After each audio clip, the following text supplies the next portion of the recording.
영 위원장님께 좀 여쭙겠습니다. 그 지방에서 작년에 강간 살인 미수 사건이 있었습니다. 굉장히 잔인하고 강간을 말리려던 남자친구가 뇌 손상까지 입어서 11살 지능을 갖게 될 정도로 딱한 그런 국민을 분노케 하는 그런 사건이 있었습니다. 근데 대구지법에서는 징역 50년을 선고했습니다마는 2심 고법에서는 뭐 1억 원을 공탁했다는 사정 변화는 있지만 27년을 선고했습니다. 그게 1억의 공탁이 23년이나 양형의 차이를 가져올 정도의 사안은 아니었던 것 같은데 이게 국민들에게 굉장히 좀 당혹스러운 그런 평가를 가져올 정도로 문제가 된 적이 있습니다. 그리고 또 산업기술 유출 사범들에 대한 형 선고 현황을 법원으로부터 좀 받아봤는데 보니까 실형 선고율보다 집행유예 선고율이 3배가 높습니다. 그런데 산업기술 유출 사범은 한 기업의 존망을 좌우하는 문제이고 또 국익에도 굉장히 밀접한 문제가 되는 거 아니겠습니까?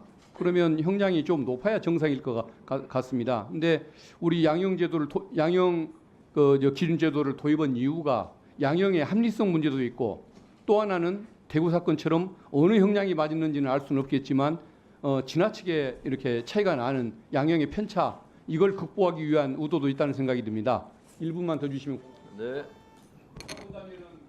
일선에서 이런 양형이 좀 더 합리화가 되고 어느 법관을 만나느냐에 따라서 운이 달라지는 이런 현상을 막기 위해서 양형 기준이 좀 더 현실성 있고 조금 더 뭔가 구체적인 표준이 되게끔 만들어주는 것 이게 굉장히 필요하다는 생각이 드는데 그걸 어떻게 확보할 방법이 있겠습니까?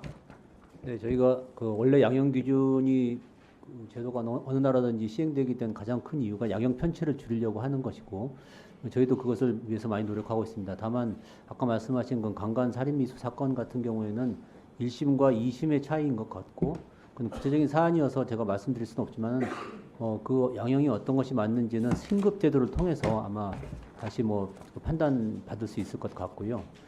두 번째 기술 유출, 기술 침해 범죄에 관해서는 다행히 저희 양형위원회가 작년에 기술 유출 범죄에 대해서 양형 기준을 완전히 새로 만들고 그동안 이제 갈수록 우리 산업 세계에서 기술 유출이 중요하기 때문에 그 부분에 대한 양형 기준을 많이 상향하는 쪽으로 양형 기준을 다시 조정을 했습니다. 그래서 아마 앞으로는 그런 쪽에 양형이 다시 좀 국민들의 법 감정에 어느 정도 부합하는 양형이 나오지 않을까 이렇게 기대하고 있습니다.